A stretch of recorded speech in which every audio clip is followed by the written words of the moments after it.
not know this, but she's not just the Vice President of the United States, she's also the chair of the National Space Council.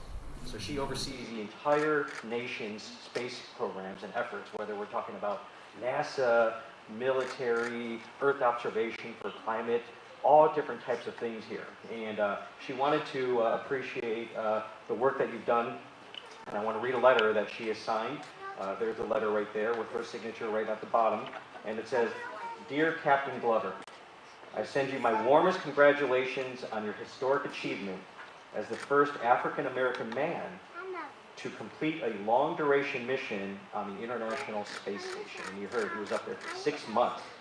I'm grateful we had the chance to speak last year while you were aboard the space station. So she actually did call him on board the International Space Station. Through your career of service as an officer in the United States Navy and as an astronaut, you have blazed new trails and served our nation admirably. And through your engagement with our nation's youth at the National Museum of African American History and Culture, you encourage and inspire the next generation of explorers. It's you all. As we embark on the Artemis program to return to the moon and onto Mars, your contributions to what we know about living and working in space will be crucial. You represent the best of who we are as a country, and I hope you take the tremendous pride in this accomplishment. I join your family, friends, and our country in celebrating you today. Sincerely, Kamala Harris.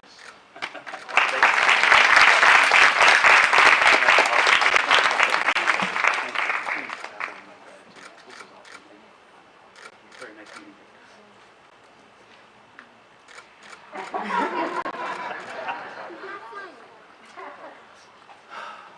Wow. I love this place, but I love it even more now that you're all here. So thank you for coming today. And to all the teachers and parents, raise your hands. Raise your hands. Thank you for bringing all these students. Thank you. Give yourself a round of applause. All of you. I really appreciate and respect the time that we get to spend together. And I have children. I've got 4 daughters. One in middle school, 2 in high school, and 1 in college. If I let my hair grow out, you can see the gray hair. I've got an adult child. And so I really think a lot about who they interact with, who they speak to. And so I take this very seriously. The fact that you get to be here with me and I get to share some time with you is very special to me. And so I'm just grateful for you allowing me this time to share a little bit about my journey with you. So without further ado, we are going to get started.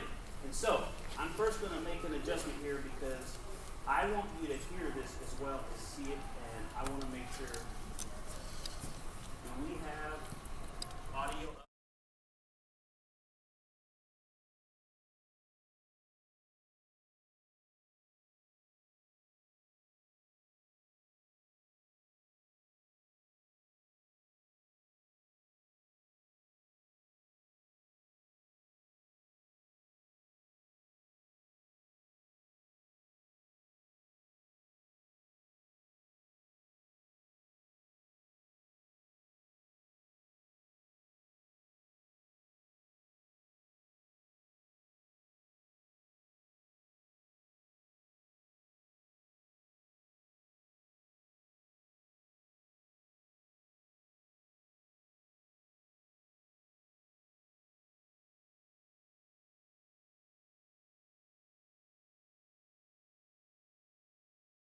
Here is for you all to maybe find some things in these stories that you can connect with and that you can take with you and keep with you. Remember, you know what he dealt with that? He overcame that, and he used that to help him get further along on his journey and chase down and catch a couple of his own dreams, and to know that you can do the same. Okay? Can you do that?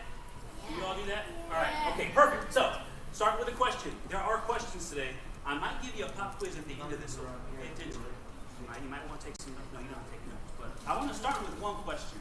I like to ask kids this because I'm doing some statistics here. So, what do you want to be when you grow up? If you know what you want to be, raise your hand. Oh, that's pretty good. That's a lot of you. Sign this kid up. There are some people here from NASA. Sign. What is your name? Ezra? I hope you become a pilot. And you know what? I hadn't flown before I started my career, and so it's possible. No matter where you start from, it's totally possible. And you want to go to space? Oh, we need to talk. Okay, somebody seriously. Okay, for those of you who don't know, okay, everybody put your hands down. If you don't know what you want to be when you grow up, raise your hand. Be honest, because I'm going to raise my hand in this category too. Even though I am a grown-up, you know, I'm standing up here wearing my blue pajamas in front of you. One of the things I love about my job is that it's a lot of different things, and so I haven't really had to choose. I get all kind of cool stuff, and I'll tell you a little bit. So it's almost half. It's almost half. So I will tell you, when I ask this question, I ask it a lot, and I have found about half the students know, and a lot of times they say astronaut, maybe just because I'm here, they don't want me to feel bad. So I put a little more percentage on the side where this is the most common answer that I actually get. It is that I don't know. And you know what? If that's the category that you're in, that's why I raised my hand. Because when I was your age, I couldn't tell you clearly, I mean, I want to be a stuntman, a fireman, a police officer like my father. And then I saw this amazing thing launched to space on the news, and I thought, I want to drive a space shuttle. But I didn't know. But that's okay. Some of the things I'm going to talk to you about today, you're going to see some themes, and a couple of those themes are what I really want you to take away from this. So, and here's what you can be. Even if you don't know what you want to do for work, these are things that you can do in your life that will help you accomplish your dreams. And number one is to be resilient. I used to use the word be gritty, but we named our spacecraft Resilience, and so I use the word resilient. And I'll come back and explain to you what that means, but repeat that one after me. Be resilient. Be resilient. If you don't know what it is, I'll explain later. Don't let me walk off without telling you what that means. Number two, repeat after me. Be a lifelong learner. Be a lifelong learner. And number three, maybe the most important one, be a good teammate. Be a good teammate. Yes, being good to each other. Okay, so remember those things. Now we're going to talk a little bit about some of the stories that some things that I've been through, but I really am sharing this with you for you to find some things in it that you can hold on to and walk away with it and keep in your pocket when you maybe come face to face with some challenges, okay? So, I am from Southern California. I was born in Pomona. My father was a Pomona police officer, and I lived with my mom most of my childhood. My mom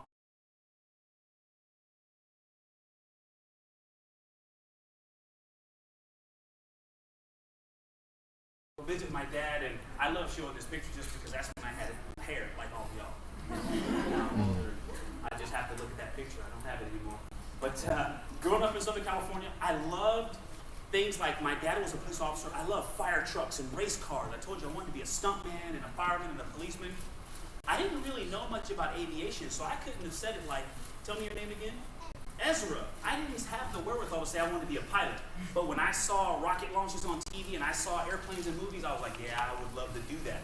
And so I've always loved machines, especially ones that make a lot of noise and go fast. And I've also always loved sports. And so those are some things that are going to come up as I tell you some of my stories. So I'm going to tell you one story about 5th grade. In 5th grade, I had a teacher named Mr. Hargrove. Any of you in the 5th grade? If you're in the 5th grade, raise your hand. 5th grade was a really good grade for me. You like it? 5th grade is pretty good, isn't it? 5th grade is cool. Any 5th grade teachers out there? You listen up too. 4th grade? All the teachers. This is for you too. Mr. Hargrove was my MESA advisor and my science teacher. Now, I've always been a little talkative, if you can't tell.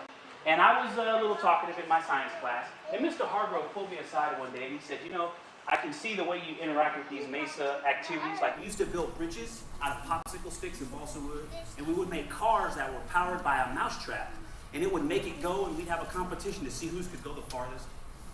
And I love that stuff. I told you, I love machines. And he said, you know, if you really work on the science and math, you might make a great engineer one day.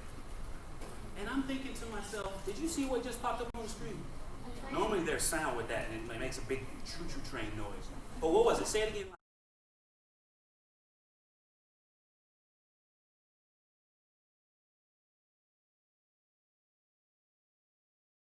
With driving trains. You see, I didn't know what an engineer was. I didn't have any engineers in my family. Actually, no one in my family had graduated from college at that time. So I didn't know what an engineer was. I thought he meant driving trains. But I'll tell you this, today, I have 3 engineering degrees, and I've been really fortunate to do some really great things in science and technology, and it started with Mr. Hargrove's belief in me. And so I tell that story, I tell that story for a couple of reasons. One, to tell you how important those people who brought you here are, and you people who brought all these students, your expectations and belief in them is powerful. I'm a living testament to that belief and inspiration. So thank you for your service and keep doing that with these kids. Moving on to high school, I had another teacher, actually a bunch of teachers I could tell you stories about. One of my favorite was my math teacher. And I'll get to that in a minute, but I told you I also love sports. I was a pretty regular kid in high school. I wanted to play football in college. My parents and my teachers all told me I should go to college. And like I said, no one in my family had graduated from college, so I didn't really know what that meant, but I did know that there was college football, and I love football. So I wanted to go to USC, and I wanted to be a Trojan just like Marcus.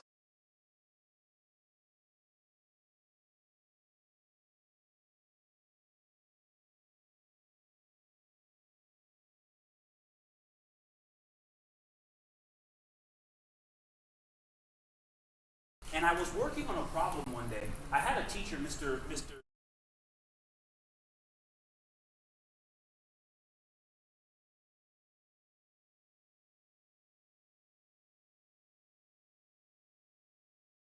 And I noticed a pattern. Do you see a shape? What shape do those numbers make? A triangle.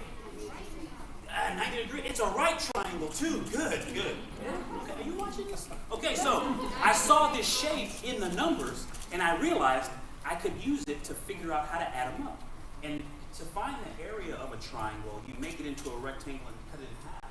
So anyway, long story short, I figured out something.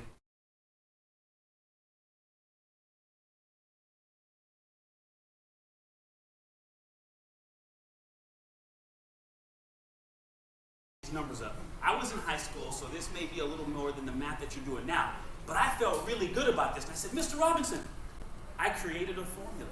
I had a name and everything. There's this really amazing set of formulas in geometry, and one of them is called the Pythagorean theorem, and you'll learn that when you get to high school, especially Elias. But that, I already had a name for mine. I was going to call it the Victorian theorem.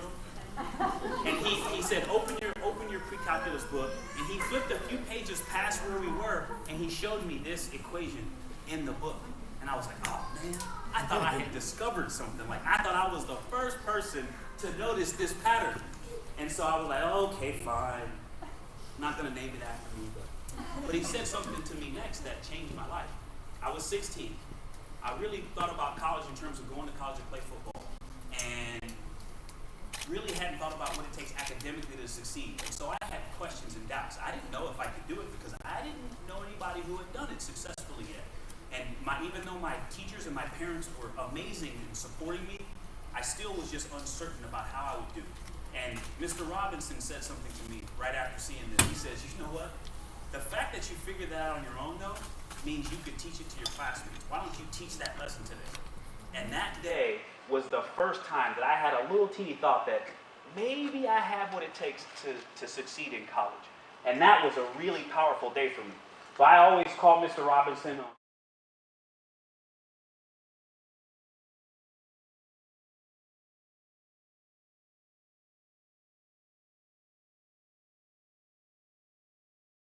Football. I did get to wrestle in college, but I went to Cal Poly San Luis Obispo, and I spent 4 years there. Had a great time.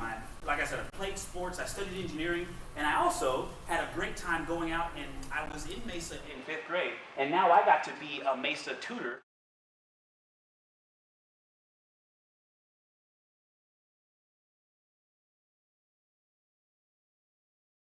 And so that picture in the top right there is actually wife, Deanna, and we would go to schools, and this one you see, we're talking about leverage and the power of leverage, but how to make mousetrap cars go farther and faster. And so, but anyway, had a great time in my days at Cal Poly, and graduated. That's a picture of my mom and my little brother who just became a father. He's not really little anymore. That was a long time ago. And so after I graduated, I joined the Navy. I actually joined the Navy while I was in college. And if you have some questions to that some more, how that happened. But I joined the Navy and been able to do some really amazing things. I got commissioned in 1999. I got my wings of gold. That's my dad putting my wings on me in 2001, about 2 years later. And then I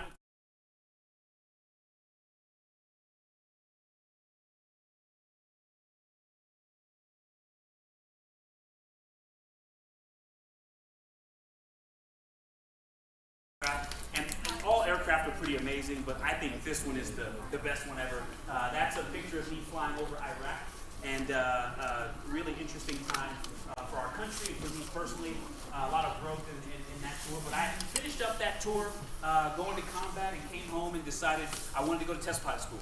I really thought about going to Top Gun, but I decided at the end that I was going to go to test pilot school, do something technical. And I got to go and study how airplanes work. That's me in a glider doing test maneuvers with one of my classmates. And then while I was in test pilot school, I got to start on a master's degree, and I got to finish some formal education and schooling. And so that was a really special day when I graduated from Naval Postgraduate School. And then I would go back to the fleet. That's what we call the Navy, in the Navy. I went back to the fleet, and this is a really special day. I moved my family to Japan, and we lived in Japan, and then I would deploy from Japan on a carrier. And that's an aircraft carrier. If you go to the Air and Space Museum, you'll see parts of one of those too. And so this is actually me landing on an aircraft carrier. And at the time, I didn't know this. This was just a cool picture that a friend took for me. But it turns out that was the last time I would ever get to do that. And so that's actually a Super Hornet, which is an improvement over the previous one that I showed you, a little bit newer. But that was the last time I got to land on a carrier.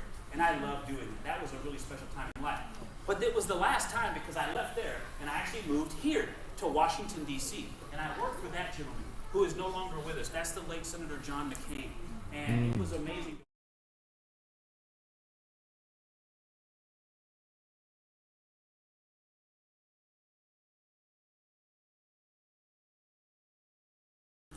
Another one of my heroes, Congressman John Lewis, who is also no longer with us. But being around people like that, it was a really special.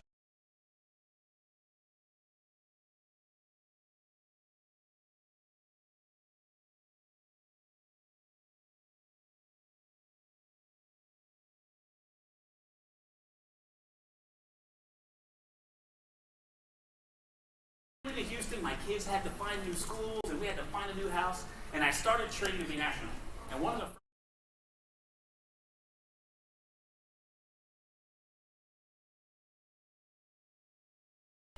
because we have to learn Russian, because half of the space station is made by Russian aerospace companies. So that says my name is Victor. You can't read that? It's Меня зовут Victor. It's pretty simple. I speak a little bit of Russian because all of us have to learn Russian, because some of us fly to space. We have to be able to read those manuals that are written in Cyrillic, and the buttons in that spacecraft are written in Cyrillic. And so we have to be prepared. And so all of us study Russian, all of the Russian cosmonauts study English, and then the ones that speak other languages like French or Japanese, they have to learn both English and Russian. They have it the toughest. We also have to learn about the International Space Station, this big old machine that is really complicated and made of lots of parts. We have to learn how to fix it. That's my classmate, Andrew Morgan. He's an Army doctor, and I'm a Navy pilot, and we're both fixing the telephone right there. And that's because when you go to space, do you think we can just call somebody if the telephone breaks or the toilet breaks? Do you think we can just call a plumber to come fix it? No, because we're up in space, so we have to fix it ourselves. And so we learn about the International Space Station system, and we also have this really cool robotic arm. Have any of you ever seen our big robotic arm on NASA TV? We have, what? Oh, it is really cool. It's made by the Canadian Space Agency and one of their corporate partners, MBA, and it is a really amazing piece of technology. And we learn to fly it. We say fly it like an airplane because the controls look like an airplane. And so we have to learn. That's a picture of me in Canada learning to fly the robotic arm at the Canadian Space Agency. And so then there's this other piece.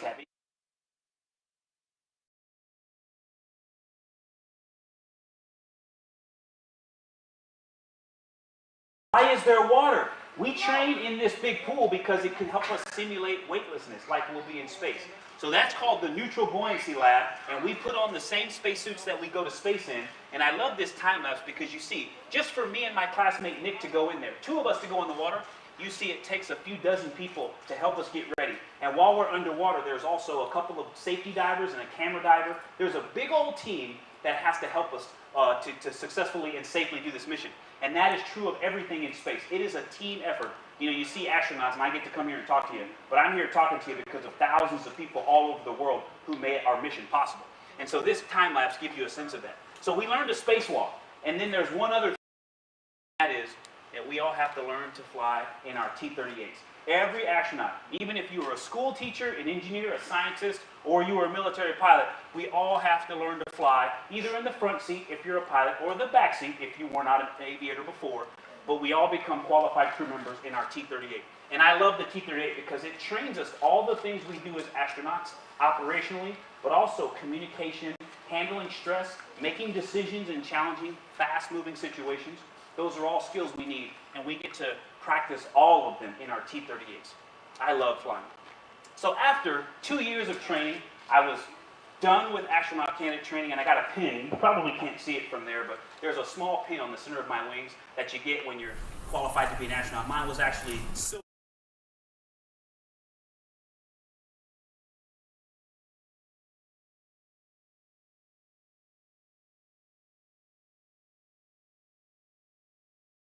The first high-resolution images from the New Horizons mission, which I think really is an example of that vision, because before this, humans had never seen those bodies up close. You guys know about Pluto? You've heard of Pluto, right?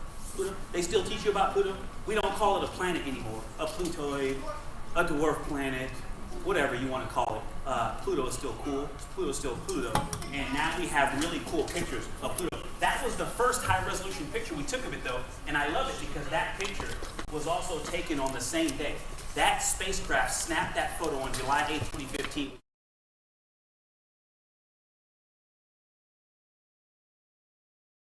Over astronaut pin on. That's the day we got our pins. So it's a very special day for me for two reasons. And so, a few years later, I got assigned to be a part of a space mission. We had these two spacecraft, the Boeing Starliner and the SpaceX Crew Dragon, that were a part of our new commercial crew program. And Mike Hopkins and I were assigned to fly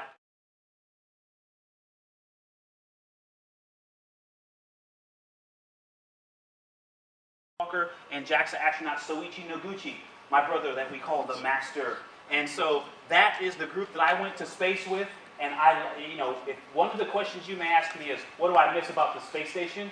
I miss them.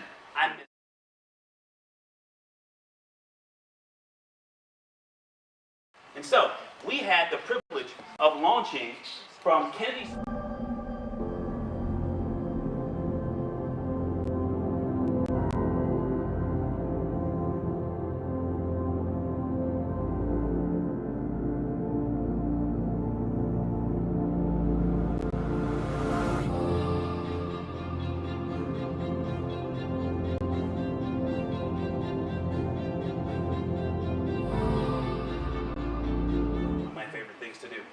And then we went out to Kennedy Space Center a week before launch, and this is not training. This is now real. We are preparing to go to the rocket, and it was on November 15th, and that's Mike and I looking up at the rocket, and it's nice because we walk out there at daytime, but this is just prior to sunset. And so by the time they were done strapping us in, it had become night. It's now nighttime, and this rocket is so powerful.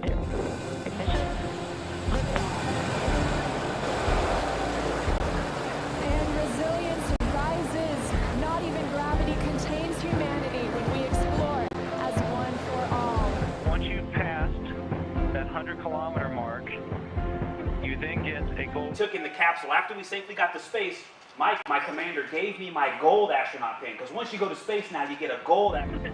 100 kilometers, congratulations.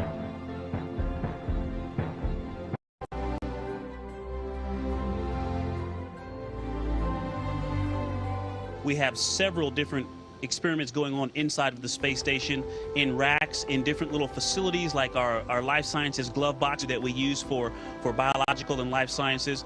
But we also have experiments that are run on us. Space to ground 3 for Shannon. We're watching the flame do its thing. Yeah. Ones that we're doing ourselves with our hands, and even ones that are on me. Sometimes I am the science experiment. And so you get to see a smattering of our different examples of our different science activities on board the International Space Station. One of my favorite experiments I got to do was called food physiology. No, why? What's my favorite? Eating food. Because they gave me a lot of food to eat.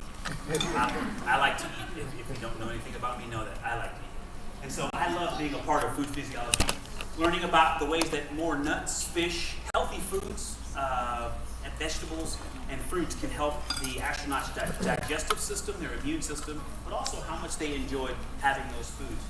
We also were able to capture several visiting vehicles. That's actually the robotic arm I was telling you that we train on. Soichi and Mike, with Mike's help, Soichi flew the robotic arm to grab that Cygnus spacecraft, and that brings up more science. It brings up clothes and food for the astronauts on board. And I just think that's a beautiful shot. That's a time lapse, so it's moving faster than real time, but that's what the Earth looks like from space. And so you saw the solar array spinning because it's constantly pointing at the sun, and that was our spacecraft there at the bottom.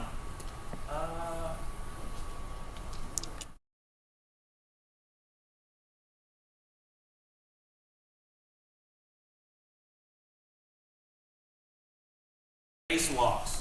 This is one of the most interesting things on the International Space Station. While I was there over a period of 45 days, about a month and a half, we got to do 5 spacewalks. And I went outside the space station on 4 of those. And this is Shannon getting our suits ready, putting new cameras on, getting the water charged up into our suits. And then this is Soichi and Kate putting Mike and I in the airlock. And doesn't that look cool that people can just float around and you can just move them? That's so cool. I miss being able to fly like that. You know, like Superman, or maybe you're too young to.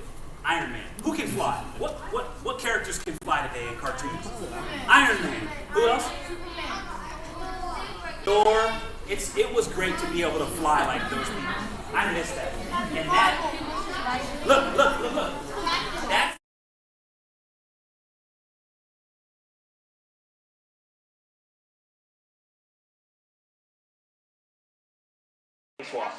Did you see that view? Did you guys see that camera view I was telling you about? When you look straight down, you can see the ground. You can see Earth. You know how far it is? It's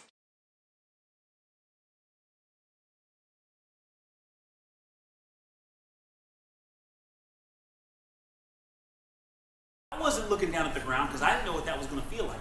So when it was the first time I was doing something, I focused on the familiar. I focused on what I knew because I didn't know how I was going to react to all that new stuff. And so I spent some time out there. And actually, it was right around this time. It's dark out. You see how it's dark in the back?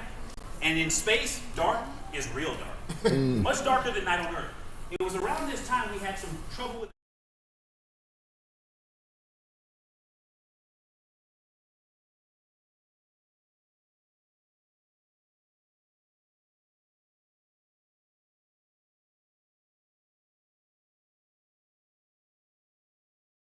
under the station by myself in the dark, and I had to throw that that cover out into space. Now don't worry, it is temporary space junk, but it's not going to stay there forever. It's going to come into the atmosphere and then burn up, and then it'll be gone. And so it's not going to come back and be in the way of our space station. So those are some unique things we got to do outside on our spacewalks. Upgrading the solar arrays, finishing our upgrades for batteries. We had new rechargeable batteries put on there, and adding a new antenna to the European laboratory. All really neat things that we got to do. And I told you, I love machines. So going out into space and being able to bolt things together it was a lot of work, but it was fun work. And I told you,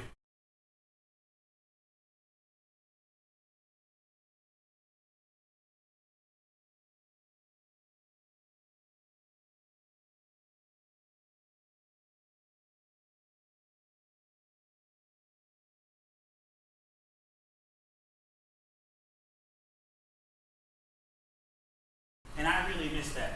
And I don't know if any of you, watch the news or you hear your parents talk about what's going on in the news. There are some really challenging things going on in the world right now. But I'll say this, if you are aware of some of the challenges that are out there in the world right now, I do wish that our countries got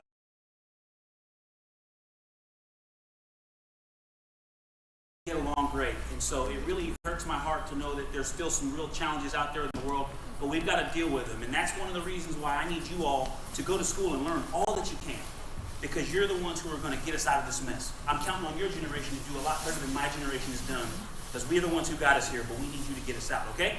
Can you do that? Promise? I heard you. You heard him. All right. Living in space is amazing.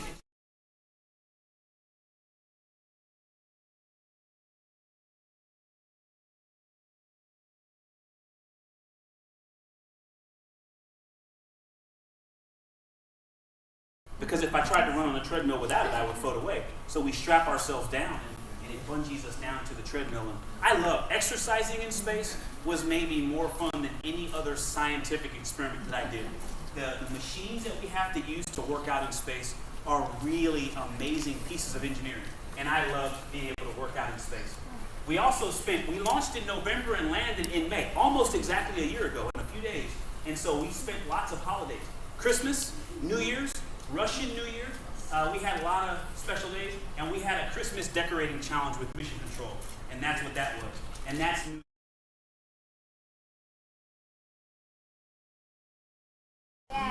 really special. We had a really amazing time up there, and that is what I missed the most, was just the everyday life. Because even though we work up there, that's our office, it's a laboratory, a manufacturing facility, an outreach facility, and a laboratory. It was also our home while we were on the mission.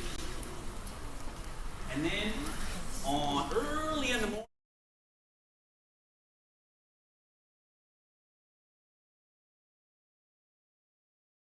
so that another SpaceX Dragon could come up and dock to the space station and bring our friends on Crew 2. And that was actually really good for us because we got to practice putting on the suit and moving the spacecraft away from the International Space Station, and we relocated it. We had a change of command where Shannon, the first Houston native to command the International Space Station,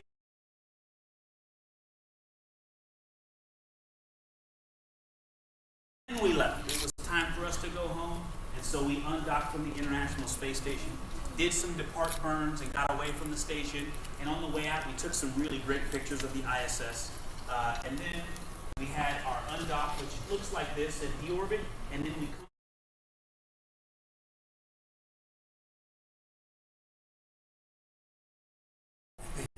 we're going so fast, 7,000 meters per second, about 5 miles per second.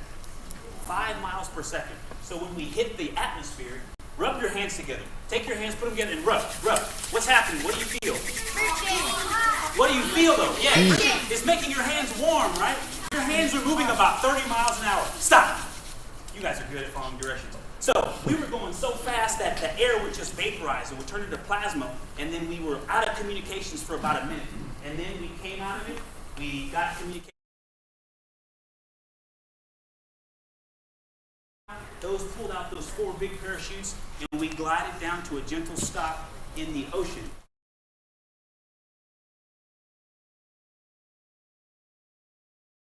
Has landed in the ocean at night since Apollo did it in 1968.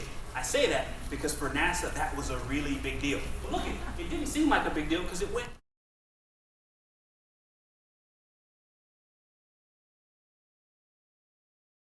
for almost 6 months, and everybody felt great. You see my commander Mike doing his happy dance, and you'll see lots of smiles from the crew. Everybody felt great. We were all healthy.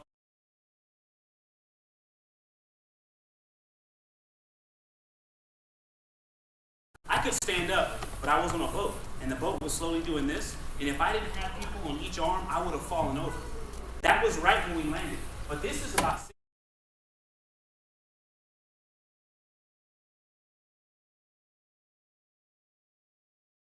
We were back with our colleagues and our families.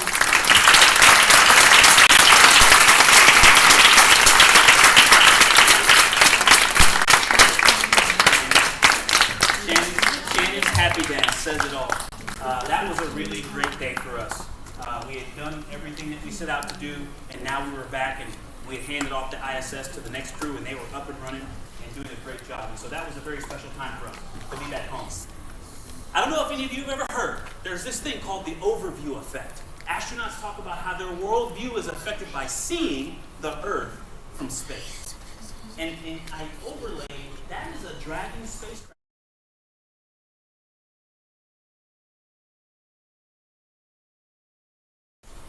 That's my college advisor and professor. That's my great-grandmother. That's my mother and my little brother.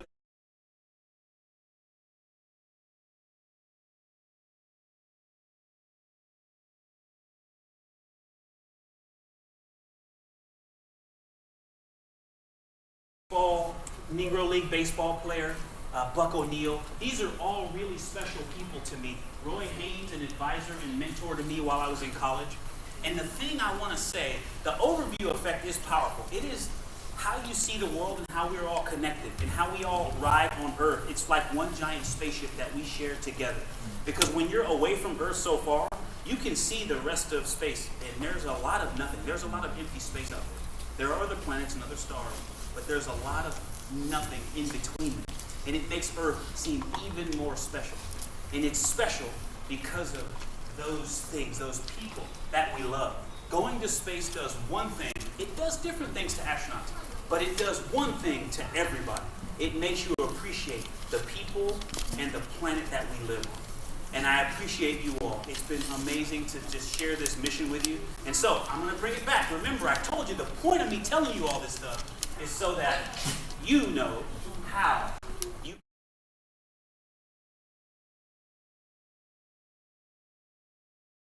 when you grow up. These, I think, are going to help you on the journey of life no matter where you want to end up.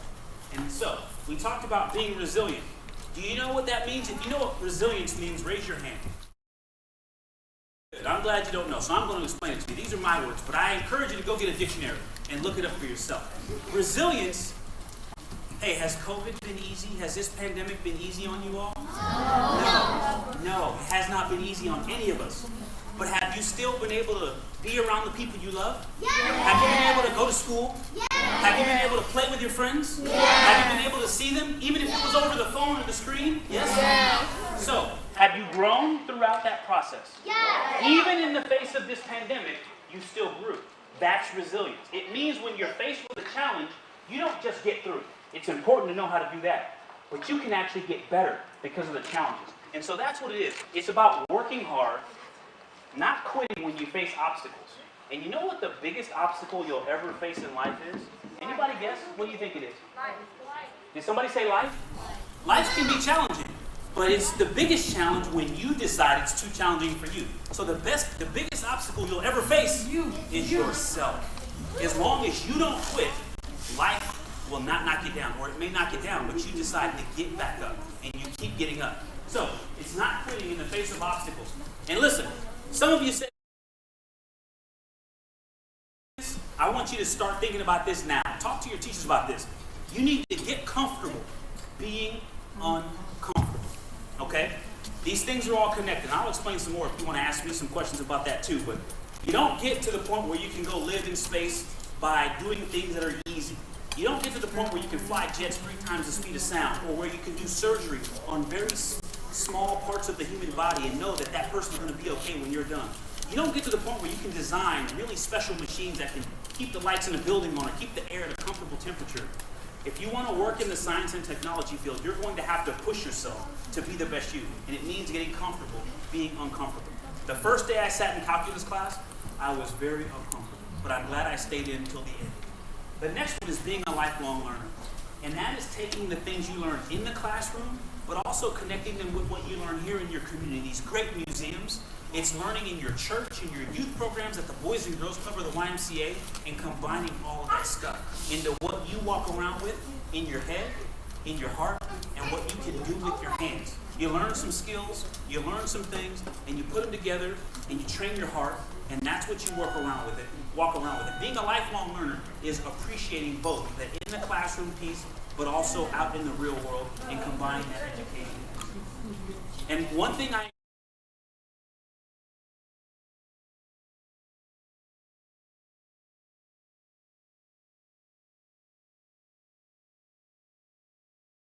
there are apps for it. You can jump online and find free language training, but learn a foreign language. I don't care which one. It doesn't matter which one, because statistics show it's good for your brain. If you can think and communicate in multiple languages, you generally are going to do better in school. And here's something to consider. How many of you have one of these? How many of you have one of these? A computer or a smartphone or a tablet? Everybody here should be raising both hands. What language do they speak? English, any language. You can make it speak English or Spanish or French or Paruski. They all speak one language though. Did you know this? Listen. I'm going to give you a really important secret. They speak math. They speak math.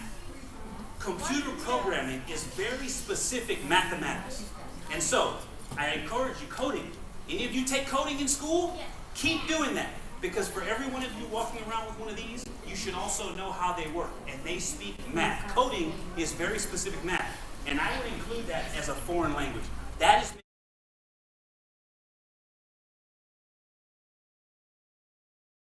let you down. So speak, learn, get fluent in mathematics, okay? And hey, because you guys are still in school, teachers, parents, the power of reviewing, if you can just take 5 minutes to 10 minutes a day in every class that you're in, and maybe at your level you're in one class all day or one or two, when you get to high school, you're going to be in 5 or 7 classes, and in college, you might be in a different class every day, every hour. If you can just take 5 minutes a day to 10 minutes and review, one important thing for me in college, I had to do that because my handwriting is terrible.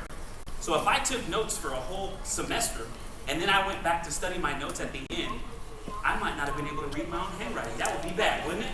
So if you take 5 to 10 minutes to review everything that you're learning on a daily basis, you can make sure that you can read your own work. But more important than that, you get into a habit of making sure that you understand what you think you understand. And if you don't understand it, I wrote that down, but I still don't get it. What do you think you should do? Ask the teacher. So you show up to class at the beginning and you say, Mr. and Mrs. So-and-so, I have a question from yesterday. And you're already prepared instead of waiting until it's time to get ready for the test. That review can be the difference between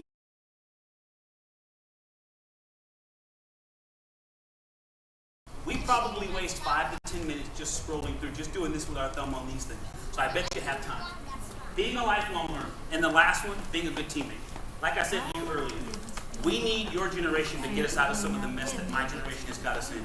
And one important aspect of that is by you being good to each other. And one of the important things that I need you to take away from this is being good to each other doesn't always mean that you agree with everything or agree with each other. It's okay to disagree. We don't all have to agree on the same things, but we can still treat each other with respect. If your teachers have talked to you about civility, etiquette, those might seem, people use the term soft skills when they say those things. I don't think those are soft skills. Those are the skills that sometimes create the big conflicts that we use our hard skills to fix. So those are important. And I know at your age, your parents are probably making you say please and thank you.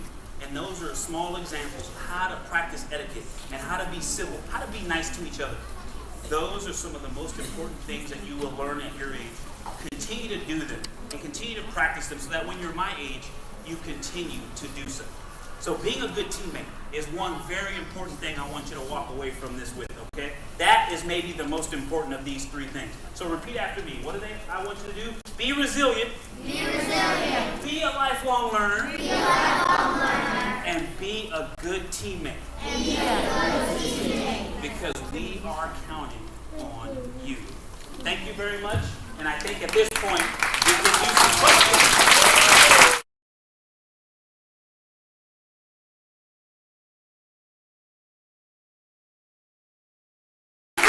So it is now time for my favorite part of the show, Q&A. So, but the thing is, I misplaced my questions. Wait a minute. I think I've got some things here. These Q&A. Hey, how'd you get those? It's two-sided. There's a lot of questions. Wait a minute. There's some more. You want all those? Thank you, thank you. So my first question, Victor, is why do you have so many pockets on this flight suit? And how many do you have? Well, let's see. Count them. Can we count them up? Let's see. 1, 2, 3, 4. That's 2 pockets. 5, 6, 7, 8, 9. 9 pockets. So why do we have so many? In airplanes, you might need to take checklists, publications with you, maps, other hardware. And so when you're sitting in the cockpit, it's important that you have pockets that you can access easily. So they tried to locate them so that you could use them while you were flying. And that's why we have so many.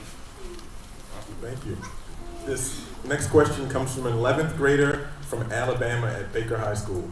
What extracurricular skills and knowledge do you think future astronauts will need to further explore the moon and make it to Mars? Great question. What was the name? Was there a name? There was no name for this. Okay, that is a great question. And listen, my answer is all of them. What extracurricular activities do astronauts need to have? All of them. If you like gardening, if you like puzzles, if you like math, if you like sports, all of those things are going to matter. Exploring other planets is going to take mental, physical, and emotional and spiritual toughness. So all of those things that you're engaged in now that you consider extracurricular activity, music. Hey, listen, when we go to another planet, we're going to be there for a long time, or on the way there and back for a long time. Do you know how long it takes to get to Mars? With current propulsion technology, if we took a trip to Mars in the near future, how long would it take? Sir, what's your name? What's your name? Carlos? How long would it take us to get to Mars? How long? That's about how long a mission might be. 2 years. Because the trip, just one way, when we would launch, because obviously Earth is moving and Mars is moving, when we would launch, it would take 6 to 9 months to get there. We would stay there for a good period of time, and it would take 6 to 9 months to get back. So I say that because it's going to be really important that we connect with our families and talk to our loved ones, but it's also going to be important that we take pieces of our life here on Earth. How many of you like music? Games. We're going to need those pieces of our culture. So extracurricular activities, I mean, if they're healthy and productive, I think all of them are going to be important. Learning a foreign language, like I talked about earlier, taking care of your body, being healthy in sports, especially team sports. I don't think there's one extracurricular activity out there that is not good. If you're into something like Boy Scouts or Girl Scouts, scouting teaches you lots of different things, from how to tie knots, engineering, and the different types of engineering. Those are all great extracurriculars. Thank you. How are you all training and preparing for the Artemis missions where you are going back to the moon? So we are going back to the moon, and when we've been before, and that program was called Apollo, and now we're going back to the moon to stay, and our program is called Artemis. And so Artemis is in its early stages. We're developing the hardware to go back to the moon. The big rocket that you may have heard was out there on the launch pad, and then we've got a spacecraft, Orion. The rocket is called SLS, the Space Launch System, and we're working on a lunar lander to be able to get us from lunar orbit, circling around the moon, to landing on the surface. And our partner SpaceX, we're working on turning Starship into a moon lander. And then there's also an outpost near the moon that will be like a space station that we're calling the Lunar Gateway. And all those pieces are being developed or built now. And so we are starting, our training is really now working with those companies to help make sure that hardware works for the people who are going to be living it. But we also are starting to put together the plans for the actual training programs when we assign those crews. And they're going to have to do some of that same stuff that we saw there. There may be language training because the crews could be international. There will be systems training, like we studied International Space Station systems. There will be, rocket systems, spacecraft systems, lunar lander systems. We're going to have to focus on geology and studying our Earth, because that's the basis for the science that we're going to use when we study the moon, those processes that have happened up there. And so spacewalking, we'll spacewalk on the moon, but on the moon, on space station, did you notice how we moved around? We used our hands because we're floating. On the moon, we have 1/6 of the Earth's gravity, which means I can dunk from the free throw line like Michael Jordan. I can jump really high and far. And so on the moon, we will actually be able to walk them, or hop if you've ever seen them do spacewalks on YouTube or something. And so we will do spacewalks, but they'll be different than ISS. And so we will start training for what we call lunar surface EVAs, or extravehicular activity, spacewalks. There's lots of training coming up, and most of it is in the early stages, so we're just starting. Thank you so much. This next question comes from a 5th grader from Bunker Hill Elementary. What is the most fulfilling moment of your career so far? Wow, that's a big one.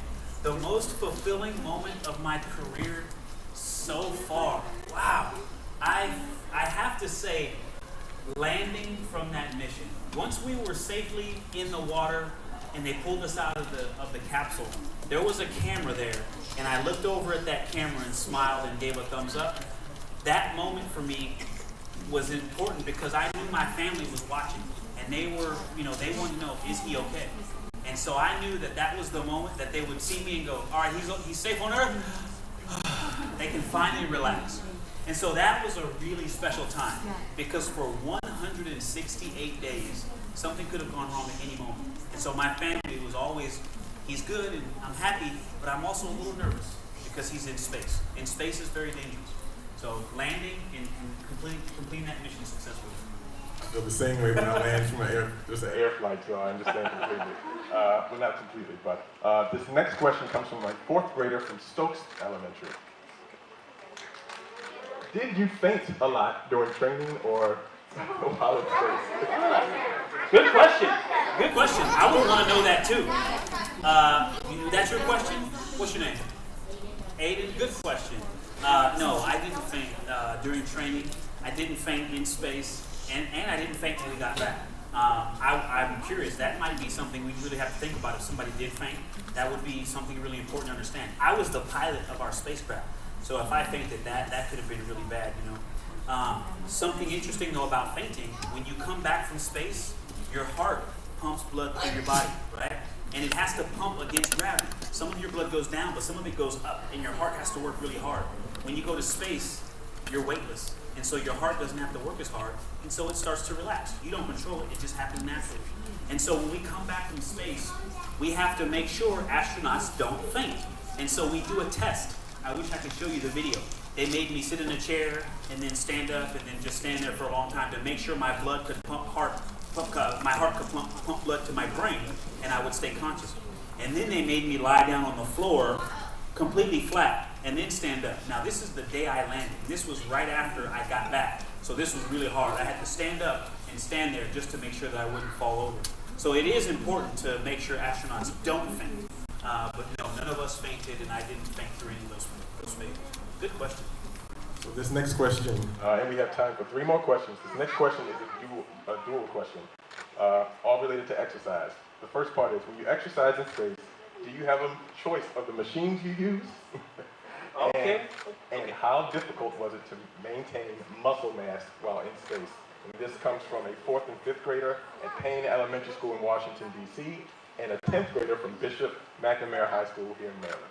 Very good question. Very good question. I said exercise is one of my favorite things in space. And so we have 3 exercise devices that we use on a regular basis, and they are the Advanced Resistive Exercise Device, the thing we use to simulate lifting weights. You can't lift weights because we're in weightlessness. So it has a vacuum system that we pull resistance against this vacuum tube, and that allows us to do resistive exercises, like lifting weights. And that is probably my favorite one. If I could have used that all the time, I would have just done the strength training. But we also had 2 cardiovascular exercise devices. One was a treadmill. We call it T2. It's the second version of the treadmill we've flown in space. And the other one was Cebus, the bike that you saw Soichi riding, the bike that doesn't have a seat or handlebar. And so every day you're scheduled for 2 exercise devices, the strength training and then one of those cardio devices. But some days I didn't feel like riding the bike and putting on the shoes and clipping in. I just wanted to run and put on my running shoes, put my harness on, and bungee me down to the treadmill. And so I did have a choice. Most of us we did resistive exercise every day, but then we would be able to choose. As long as one of our crewmates wasn't using the other device, we could use the device even if that's not the one that we were scheduled for. Muscle mass. 2 things that you will lose a lot of in space if you're not careful are muscle mass, and one reason is because I weigh 200 pounds. So just standing up right now, I'm exercising my muscles and my bones. And when you're in space for 6 months, I don't hold my weight up because I'm floating. And so my muscles will naturally atrophy because I'm not using them. Atrophy just means to shrink, essentially. Well, my bones do the same thing for lots of different reasons, but also because we're not loading them up. But so some important things that we do to prevent muscle and bone loss are the strength training. The strength training is the #1 thing. We also take vitamin supplements, and we also keep our salt low. Because while we're in space, we have a condition called osteopenia. Osteopenia is when we lose bone mass. We lose calcium out of our bones. And salt increases the amount of calcium that you leach out of your bones. And so that's very similar to a condition that happens on Earth called osteoporosis. And so what we've learned in helping astronauts combat osteopenia are things that help people that suffer from osteoporosis on Earth. And so that is a very important thing that we've learned from spaceflight. But yeah, exercise helps us prevent bone and muscle loss. Thank you for that. And I think you're going to love this next question. It's about food. What was yours? I'm sorry, my apologies. I was surprised to see a variety of food available to eat in space. What's restricted and how do you decide what to take up with you? This comes from an 11th grader at Brentwood High School in Missouri. Very good question. See, people usually say, what's your favorite food? But this is really good. So the food that we send to space, it has some requirements. First of all, we have a food laboratory that makes food specially for these missions. And it has a standard menu of choices, beef, chicken, pastas, shrimp. Some of it is dehydrated and we add water, hot or cold, to add moisture back to it. Some of it is normal the way it is, like dehydrated apricots and things. And some of it is irradiated or thermal stabilized, where you just open it up and there's a piece of chicken or cubes of beef in a sauce and you just warm it up before you eat it. Tomato basil soup, I ate a lot of tomato basil soup. And so all of those things though, they have to be in packaging that is safe to be on the space station. And they also have to be able to stay on the shelf in boxes and packaged up for years. And that's the big one. So we also can go to the store and find things that we like and ask NASA to box those up and send up a portion of our food as things that we chose. And so some of that crew preference food, they grab the packaging and look at how it's stored and sealed and make sure that it meets those requirements, that it has safe packaging. Like I can't fly a jar of pickles, right? Glass is not safe, and so, but if it's in plastic or something that it can survive a launch and then staying in space for a long time, that's one thing they check. And then they also check to make sure, because I launched in November, but my food had been up there for almost a year. They had to launch it when they had a chance to send cargo up to the space station, and we can't just send things all the time, so we have to schedule it. So some of the food goes up there and it stays there for years. And so have any of you ever been camping? Did you take special food when you went camping? Things like beef jerky, nuts, dried fruit, those are things that last for a long time. Or like pickles, pickled okra, those are things that are being preserved and they last for a very long time. And so we have to make sure that our food meets certain safety and quality standards. And so, yeah, that's a really good question. I don't get asked that a lot. I thought so as well. Very Now, good. time for the last question. All right. In 30 years, space travel looks like what? You. Space travel looks like you in 30 years. I could say a lot about machines and missions and where we're going, but the most important thing I can say to that is that space travel in 30 years looks like you. And that is maybe the most important mission that I have, is to make sure that that's the case. So thank you. Let's give this number another round of applause. We want to thank all of you who are here with us. Bancroft Elementary School, Bunker Hill Elementary School, and Stokes Elementary School. Thank you for being here. And also, we want to say goodbye to our visitors who have joined us virtually on the camera. So let's say goodbye, and we will see you all next time.